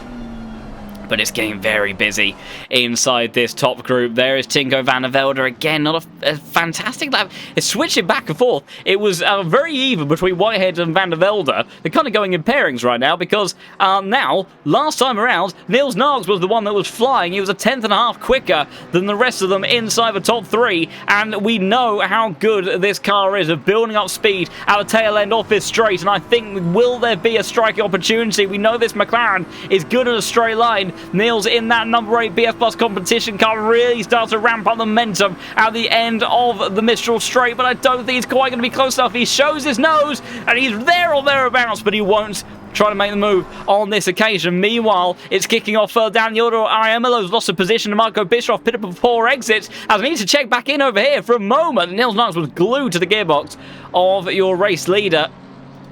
But IMLO versus Bischoff. It's Bischoff, of course, another one of our championship contenders. Maybe a little bit out of the mix. Arguably, is kind of not exactly no man's land. That would be a bit mean to say, but it's a bit of a threshold up to Tinko and George Boothby in terms of those drop scores when we bring those into play. And then he's got quite a good margin to Delfanta behind. So, not sure he's really up there for challenging for the overall championship, but anything can happen in these final 3 rounds. And we've seen wild stuff happen in the Pro Series before. Just under 18 minutes left to go. Delfanta continuing his surge through the field and makes his way up into 22nd place ahead of Sven Paul with a big commitment move down the inside at the fast turn 10. Tinko has brought that gap now down to 1.5 seconds. He was half a second faster than these two. Just that little bit of compromise between Whitehead's dropping pace and Narks having to go on a slightly wonkier line, getting kind of boxed in behind his McLaren, is bit by bit allowing Tinko in the Audi with those fresher tyres by a good few laps to reel in this lead pair bit by bit, piece by piece, and is trying to see if he can open up an opportunity to capitalise in the very closing moments. And see that it has certainly put on a good show so far, maybe winning over some of you in the chat. Because like I said, I do agree, from a driving perspective, not the greatest fan of this circuit. It's just a bit awkward, is how I would describe it. It feels like a test track, but for racing, you certainly can't knock it, because now we've got proof once again, because Gert Fischer trying to hold back the hard-charging Lamborghini, and the two Veloce McLarens, and Walsingham and Korekis going side by side in the background, getting very busy. Gert Fischer braving on the inside. Bischoff trying to get himself back across to Dario, who's sided up the inside in the fellow Lamborghini. A little bit of contact on the entry, and he does get through. Flashing of lights from Marco Bischoff. Will there be a penalty? We'll have to wait and see what the stewards say. Meanwhile, Korekis and Walsingham now side by side in towards turn 12. It's Walsingham, though, that gets down the inside of the Lithuanian and moves up into P8. And the two Veloce McLarens scrapping away. We will have to check in, actually, stewards' inquiries. There could be something for Korekis. We'll have to wait and see. In actual fact, there's something else for Korekis. It's his teammate on the nose of his car. That is not going to be ideal for the number 2 car whatsoever, as he tries to kind of regather himself and push on to get that P8 position. Meanwhile, looking back at our leaders and looking through our stewards' inquiries. So, we have a 5-second penalty for the number 20 car. That belongs to Jan Drexler for forcing another car off track. Then we have a 5-second time penalty for the number 27. That belongs to Sven Poor for causing a collision. A 5-second penalty for Grantas Korekis. That was for that collision with Teemu Karppinen. And then no further action up and down the rest of the order. Tinko van der Velde has brought that gap to 1.2 seconds now and is reeling in these top two. But less than 15 minutes left to go. But it only takes one scrap between these two drivers, and Tinko will be right there. I don't know, Niels, will he be able to make a move this time around? It's very close between the McLaren and the BMW heading up towards this fast right-hander. Niels, it's this time. No, he goes to the wrong camera. I say he, third person, talking about myself now, as Niels Narks doesn't manage to side up move in towards turn 10, and thankfully didn't make a move. Meanwhile, it's all kicking off further down the order. I am around the outside of Gert Fischer then, and is still very close to West Competition Racing Car. A little bit of contact in the middle of the corner. Marco Bischoff trying to see if he can find a way through in the next part of the corner. He has got the momentum, and he's got the position. The two-time Pro Series champion snatches it away, almost goes into rear diffuser of Gert Fischer, but they all managed to keep it just about together. Walsingham and Korekis now being brought back into this battle as well. But the scrap for P5 is just as intense as it is for every other position ahead of them, other than George Boothby sitting in a rather isolated P4. But I think right now, in terms of the championship, he will be maybe not happy, but satisfied at least with the performance he has done to get himself back into that position, getting 3 positions in the number 4 McLaren, and very much doing on strategy. Should be safe to the end as well with the overcut. Meanwhile, Tinko van der Velde bringing the gap down to a second between himself and Niels Nark. So again, it closes much like that between Noah Reeder and Van Zien Barrier, but the gap closes from the McLaren, but maybe not for long, because Noah Reeder's got a mighty run down in towards turn 3 with number 14 Mercedes trying to send one up the inside of the McLaren. I think he's going to get the move done. Valentine is not going to have anything to work with, surely, but unless he can use that straight line speed potential of the McLaren down the Mistral Straight and reclaim a position. We'll have to wait and see in just a moment.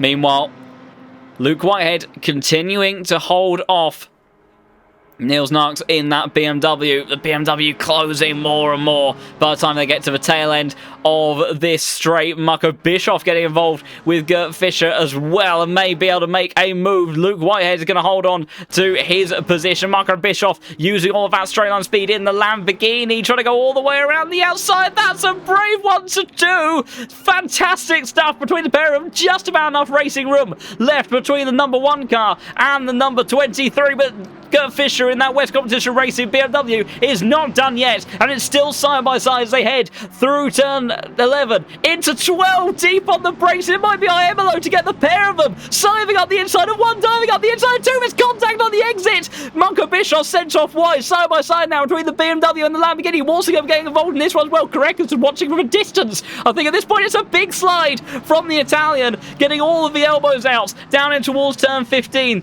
Number 23 car on the inside. Iemolo going to be sent a little bit wide, carries the momentum on the exit. Walsingham, oh my goodness, that was close. That's Marco Bischoff with a drive-through penalty, and so Bischoff is going to drop out the running, and does that drop him out of the championship fight? Now it's Iemolo trying to go for what has suddenly become P5, as there is one less car ahead of him, but he's got very close in hot pursuit of two Veloce McLarens that will be keeping him on his toes. Not as much as this man though, because this is the gap that between our top three, and look at that, Tinko van der Velde now just 0.7 of a second between himself and Niels Niox, and now it's like the order has been restored from what it once was, but just with the subtle difference. And Niels Niox now is the one trying to snatch the lead in the close stages of this race, and this is the closest he has been for a while, and surely he has to think about making the move now, because Tinko is there. Tinko has the pace advantage on the tyres, and Niels, it needs to break away, and he's going to look to go around the outside. Luke Whitehead holds that inside line, but it's going to be close between these two. Tinko van der Velde just watching, trying to wait for an opportunity. Luke Whitehead, how brave is he on the inside? And the answer's very, and he will hold off the BMW for now unless he carries some momentum through into the next right hand, and Tinko's right there trying to send up the inside. Niels Niox, I said, as soon as these two scrap,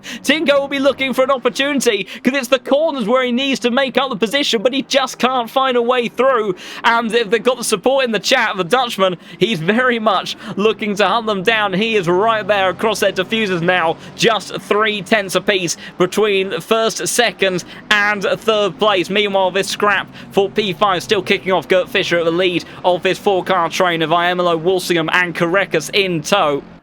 Battles absolutely up and down the order, as there is apparently the drive-through penalty for Bischoff came through when he was pushed off track. That's very unfortunate, and I'm sure that he will be incredibly frustrated by that, as Jacob Shaber brings out the yellow flag for a moment, conceding positions to Samir Foch. We've got Tony Mahoney now dropping positions further down the order as well, as they all swap around. But I've got to go back to our lead group, because moves for the win could very much be on the cards right now in the closing stages of this race. Less than 10 minutes to go. It's been absolute action non-stop, start to finish, and this is the Case King Pro Series. This is LFM, and this is what we have come to enjoy, come to almost take for granted to some extent, because they put on such good racing every week, and it's going down to the wire once more. And now trying to close the gap.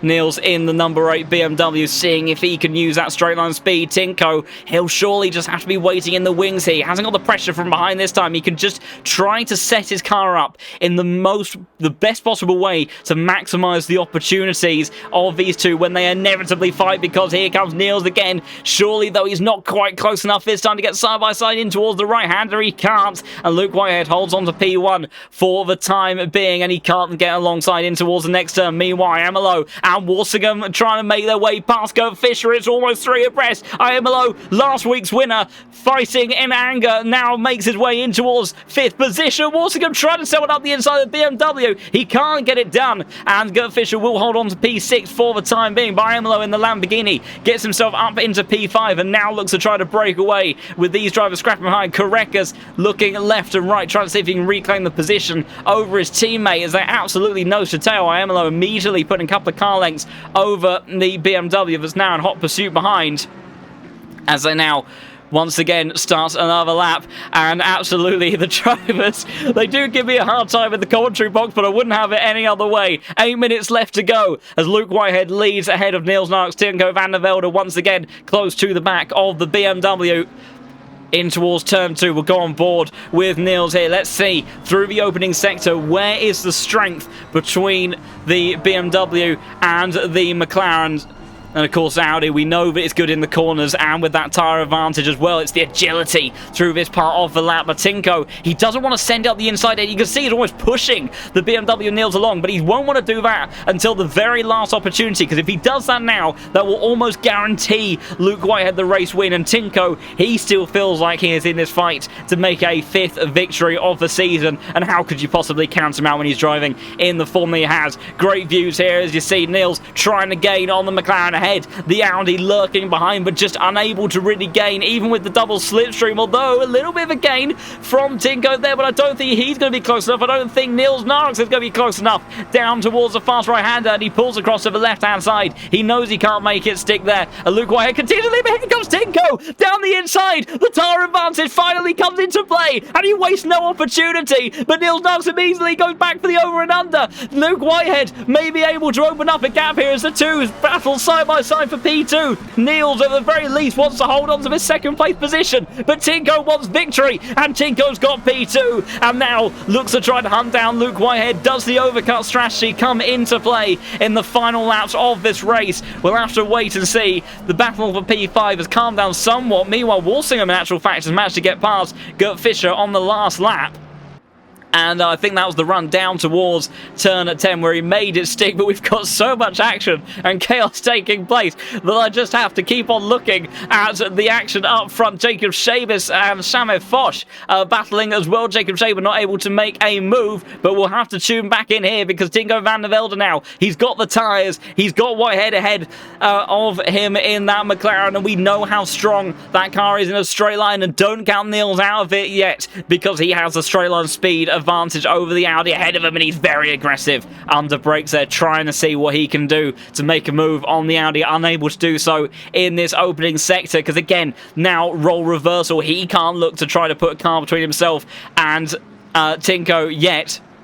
Because, sorry, excuse me, but the other way around with Luke Whitehead in the midst of this as well, because if he does that, he will hand over victory to Luke Whitehead. Now I think Niels is about Team Tinko. He's sending off the Audi to try to do the hard work, see if he can let these two scrap and then pick up the pieces when the damage is done, because it does look like now all of a sudden the pace advantage, then again bump drafting, here comes Niels pushing on the Tinko. I said he was Team Tinko, and he's more than that, he's giving Tinko potentially the race lead here because he sighs his way through the right-hander, and Luke Whitehead now finds his way down in P2, and Tinko van der Velde potentially gifted a 5th victory of the season from Niels Narks there. And now Luke Whitehead, how does he play this? Because his tyres, they're giving up. Gert Fischer losing out to Korekis now as well. The tyres continuing to die out for the West Competition racing car. Now with 2 McLarens and the Lamborghini now in front of him, and drops down to P8. But Luke Whitehead, we know he has the straight line speed. If he just hangs around within a few tenths of a second by the time they get to the Mistral Straight, you can guarantee that he will be able to look to make a move. But Tinko van der Velde is wasting no time. Half a second already is the gap between himself and the McLaren. Shaber and Delfanta, Engel all swapping positions further down the order as well. We'll try to have a brief look, and it looks like it's all being sorted out, give or take, before they get to the next series of corners. Actual fast Salmon tries to set one on the inside. Nico Penner does more than that. Sasha Engel might be able to capitalise on the pair of them, and it gets through in towards turn 12 they go. Engel versus Sammy Foss. Nico Penner just looking in the rear view mirrors, and I'm keeping an eye on the battle up front. Don't worry, everybody, I'll make sure we capture it. Side by side now between the Latvian and the German driver, sending out the inside deep on the brakes, and that's the McLaren of Shaber now getting back involved in this scrap as well. But there's contact, big contact, Penner around, and then that's Engel wide. Samir Foss gaining. Delfanta searching his way back through the field. Oh, big deal! This is a disaster, and Paul Ricard, it all suddenly falls apart. We had clean racing, give or take, throughout the entirety of this race, and in the final moments, with 4 minutes left to go, it all falls apart at the tail end of the order. But this is the battle up front. Tinko van der Velde, he has managed to get that gap in the opening sector. It's 0.8 of a second. He's pushing. Look how much he is using the track in the closing stages of this race. Maybe even some track limits to make use of. Korekis and Walsingham side by side, but it's Korekis now making his way back past his teammates into P6. But remember, he has that 5-second penalty So he will drop back down at the end of this race, and I'm not sure he'll quite be able to get 5 seconds over his teammate before then. Sven Paul and Jacob Schaber may be about to go to battle as well, and the BMW straight line speed over Schaber looking pretty handy. A little bit of a slipstream from a wounded Samir in front. May be able to gain here as Tinko van der Velde once again looks to be surviving. 1.1 seconds now, the gap between himself and Whitehead. Niels Narks in hot pursuit, 3/10 of McLaren, and Schaber fights back there. We'll hop back with your race leaders because there we go. The tyre advantage, once he was able to get into the lead and he got the clean air, he is not looking back. And it was a gamble to go that late on in the race, but Niels Narks doing the Lord's work for Tinko there and giving him that opportunity to stay on the inside, and Whitehead just had nothing to fight with. 1.2 seconds, the gap now between his two. That's Dennis Wittschorker, Michael Frey going side by side in the final sector. Number 26 car coming out on top for the time being, using that flat 6 power to try to keep the McLaren behind. We're very close with them by the looks of it, because that McLaren, of course, will be very quick when they have the next run towards Mistral Straight, especially with mistakes like that from the number 26 car as he tries to find a way to maintain position. Meanwhile, drag race once again, Tinko van der Velde, 1.3 seconds the advantage, 4/10 of a second faster than these two behind on the last lap, and Whitehead now switches from trying to hold on to the race lead to just trying to hold on to P2. They are now, after a very long time, back to how they qualified, with Tinko P1, Luke Whitehead P2, and Niels Narks P3 at the moment. And Luke Whitehead struggling on those tyres. Niels, I don't think, in a particularly good position either, bearing in mind he was the first to pit out of this group, and that front engine car, it does tend to have a bit of a tendency to burn away at the tyres a bit more so than some of the other cars around. But into the final lap, they will go on Tinko van der Velde, 1.5 seconds to these two behind. They've been absolutely pushing each other from the very start of this race, but Tinko van der Velde, under incredible circumstances, maybe putting together a 5th victory of the season. We won't speak too soon because it could still go very much wrong. They've got to get through one more lap, and Luke Whitehead has got his mirrors absolutely full of Niels, who's trying to see if he can move just one step up more on this podium. He's given it absolutely everything. He's pushed on the strategy. He's been pushing cars up positions as well in these closing stages, but the BMW hasn't quite given him what he wanted in this race. It certainly had more performance than he has had at other tracks, the BOP clearly being a little bit better than it has been elsewhere, but Niels still struggling to get past this McLaren, who's been like an absolute wall down this back straight. Tinko van der Velde surely has enough of a margin to not be put under pressure, especially with Luke Whitehead maybe starting to feel the pressure from behind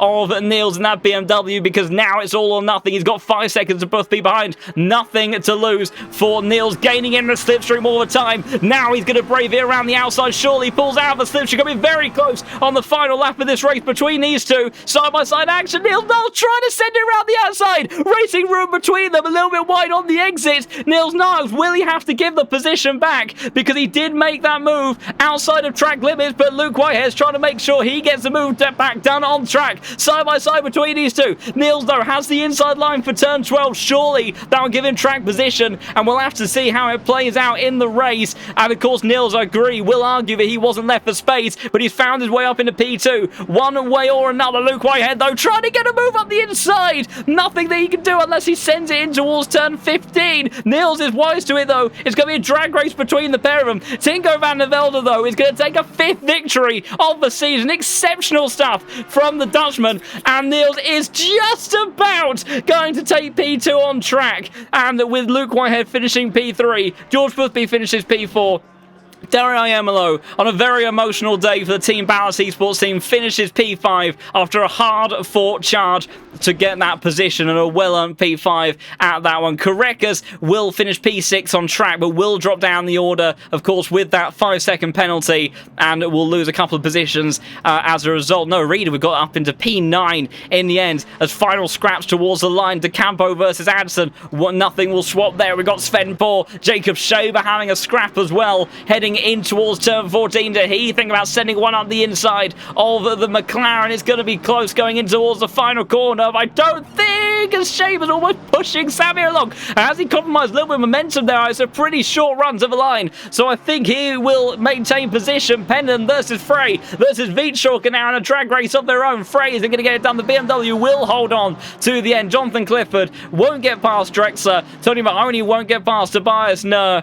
And as they all ran the way towards the line, Paul Ricard, I said it would provide some good racing. And I have to say that I think that is up there with race of the season. Brands Hatch was pretty special with Tinko versus George Boothby to the end of that one. But it must be said that the racing that we had from top to bottom in that field was absolutely fantastic, with very few incidents, very respectful racing, and a fantastic evening of action, of course, on a particularly emotional day here in the sim racing community. And the drivers have delivered, I think, everything that as a community we stand for, we strive for, and we love about ACC, LFM, and all of the stuff that we can do with one another. And of course, once again, deepest sympathies to the Team Ballas esports team, Christian's family, friends, and loved ones. And of course, Christian will be incredibly sorely missed from the sim racing community, but I think he would have enjoyed that one without a shadow of a doubt. Hopefully, if we're lucky, we may be able to get some of these drivers in for an interview, and we do immediately have Tinko queued up, so we will look to bring him in straight away and speak to your race winner for the 5th time this season. An incredible performance from you, Tinko, and you had to battle hard for that one. It was a gamble with that overcut strategy, but you must be delighted with that performance. The most fun race of the whole season. That was amazing. It was certainly a lot of fun for us to watch. You know, we weren't sure if it was going to come back your way. We knew that it kind of relied on some scrapping between Niels and Luke in those closing stages. But as soon as those opportunities opened up, you were there ready to pounce. How difficult was it to try to execute those moves? Because the straight line speed, for probably the first time this season, wasn't quite in your favour. But cornering performance, especially on those fresh tyres, that was where you had the pace. What was the tension like in the cockpit of that car? Yeah, so you have to run Audi with full wing on this track. That's the fastest, and you can't really go lower wing. So you're gonna have really fast cornering and really slow on the straights, which makes it very interesting, I must say. And the strategy was making it as well really hard and difficult, but also fun. And yeah, so Luke got me at the start, which I can't do anything about because of the straight line speed, and was just stuck. And then I decided to save a bit of fuel and go a bit longer than halfway. So I have much faster tires than Luke and Niels, which worked out perfectly for me. And I managed to catch them, and then I just had way more grip than them because of the tires and also the Audi running the high downforce here. Yeah, absolutely. It was a marvellous strategy call, and you know it's a difficult one to make in circumstances like that, isn't it? Because you know when we were saying there was a lot of discussion back and forth in the chat as to whether it was going to work, whether it wouldn't. But you know, it became clear that the pace for you was in the corners. It wasn't going to happen from just a conventional kind of slipstream and pass maneuver, because the straight line speed of those two other cars around you was just so strong. But you played it absolutely perfectly. But I think a little bit of a thank you over to Niels. I think in that one as well. He certainly did make life a little bit easier in making that move on Luke Whitehead. How big was your smile when you saw the BMW? Kind of an unusual response to have a BMW sort of in your rear diffuser, I suppose. But under these circumstances, probably a very welcome bit of contact.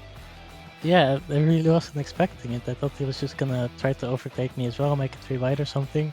And suddenly he started pushing me, so I was like, what the hell? And I just gained so much speed, so that was really great. And I must thank him, because I wouldn't have overtaken Luke without that bump draft. That was amazing. Yeah, it was fantastic racing from all three of you. Had us on the edge of our seats for the entire 60 minutes, and obviously we had a 90-minute race last week. I think it's almost probably just as well. I think it was just 60 this week. Otherwise, I think my lungs would have exploded if we'd had any more action than that. It was absolutely fantastic. So a big congratulations to you for your 5th victory of the season, and that is crucial. You know, once again, we've only got 2 more races after this, and you're banking in more and more of these very hard to fight back from points finishes, making Mr. Boothby's life quite a bit more difficult. So incredible stuff from you. And heading over to Nürburgring next week. Obviously, we've had a bit of a back and forth in terms of BOP and seeing how it plays out from week to week. What's the feeling in camp with the Audi on around that circuit? Another legendary one to head off to. Astro Esports was there recently, so we got the pop applied in-game as well. So I think all the cars should be very close on the track compared to, let's say, this track. Should be closer, so yeah, I think should be another fun race and close cars, hopefully. Fantastic stuff, and yeah, we will certainly be looking forward to that. I think a week should be just about enough time for me to recover before we head to that one. So yeah, look forward to what is hopefully another dramatic one. It will be obviously a very different time for battle if we do have the same sort of showdown, very different nature in the circuit, but a fantastic one to head off to nonetheless. And of course, that big finale over at Bathurst later at the end of the season as well. So some brilliant tracks to look forward to, fantastic action to look forward to, and once again, big congratulations to you, Tinko. Amazing stuff from you, and thank you for coming in for an interview. Thank you so much. Thanks a lot, Tinko. Great stuff there to speak to our race winner for the 5th time this season, Tinko, a man on a mission trying to go for that championship. And it was looking like George Boothby may have done enough to kind of even out the odds in this round, but Tinko, in those last couple of laps, with a little bit of assistance from Niels Narks, he managed to convert that raw pace that we saw from him in qualifying and once again put on a fantastic show in the Audi and get himself up into the race lead in those closing stages.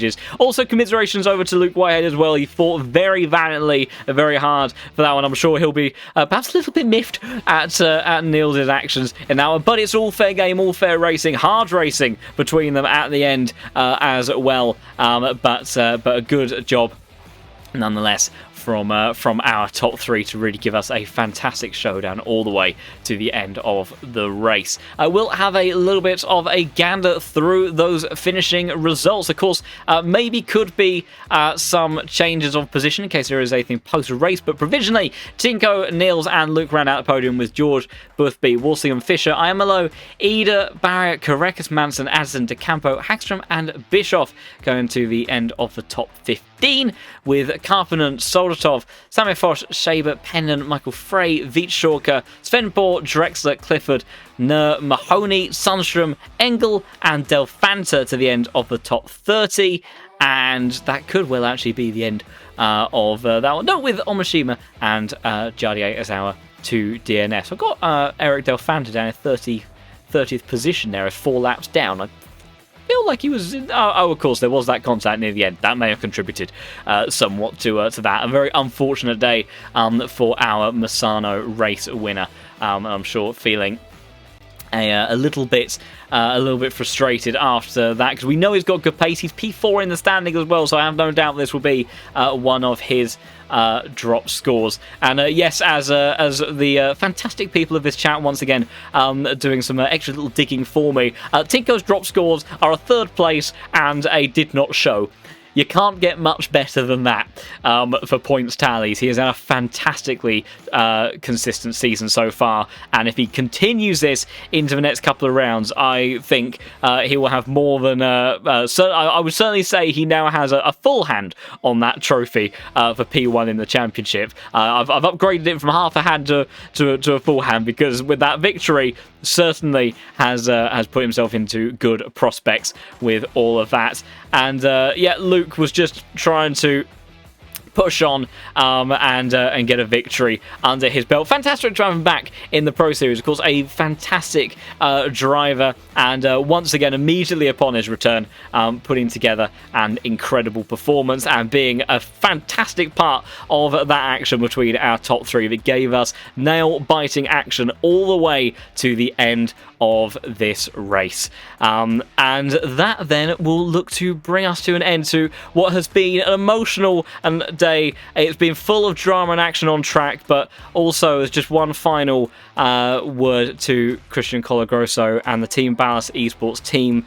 Of course, our deepest sympathies from LFM, the sim racing community that has outpoured support online, which I just think once again goes to show how amazing, kind and loving this entire niche hobby of ours is, that when one of us unfortunately does sadly pass away, that we are all gathered around our fellow racers, engineers, managers, you name it, and we are all there very much with you. So all of our thoughts are with Christian's family, friends and loved ones on this day, and I do hope he enjoyed all of the action that the Pro Series put on in his honour with that tonight. If you have watched this evening's action and want to get involved in some of the action in the future as well, then do head over to the lowfuelmotorsport.com website. You can get yourself a license and move up the rankings, whether it be on the daily racing, or you can get involved in some of these fantastic championships like the Case King Pro Series, the Endurance Series, all of the good stuff, you name it. And we would love to have you here continuing to grow in this fantastic community. And if you of course enjoyed the stream tonight, it's been a wonderful stream on a very emotional day, and fantastic support from all of you in the chat, and hope you all enjoyed that race. But if you want to stay in touch with the action in the upcoming couple of rounds whilst we close out the Pro Series season, then do consider giving the channel a follow as we rapidly close in rather insanely towards 500 followers in just about 4 weeks worth of being over here on Twitch. So thank you everybody so much for all of the support in the chat and on the channel this evening. It has been absolutely fantastic to have you here. And of course, if you want to join the community on ACC, then go ahead and do so. But if perhaps it's not quite your thing, we do have the World of R Factor 2 and maybe some other things even on the horizon as well, if you want to get yourself stuck in to some alternative forms of sim racing glory and action. It would be lovely to have all of you as part of that. And if you just want to be amongst all of those here at LFM, discuss all good things sim racing, real world motorsport, you name it, then also head over to our Discord server, and it'd be wonderful to have you joining us over there as well. And you can keep in touch with all the latest news that LFM has to offer. Of course, reminder to those who may be interested in Season 12, a custom BOP is deeply in the works, and you can get involved in shaping that BOP. We can find more details over on the LFM website, the Discord server, on the LFM Twitter, as well at LF Motorsport, and you can find out all the details how you can get involved in that. And there's even some rather nice financial bonuses for your efforts on that front as well. So do have a look at that, and hopefully we can shape up Season 12 to be the best season of LFM yet. But Season 11 still has plenty to offer. Tingo van der Velde may be looking to close out this championship, but we'll want it to go down to the wire. So do look to join us over the next couple of races where we see it go to the finale at Bathurst in a couple of weeks before after heading to Nürburgring, for the penultimate round of the season. So look forward to seeing as many of you there as possible. Thank you once again, everybody, for all of your support tonight. But for tonight, then, it's goodbye.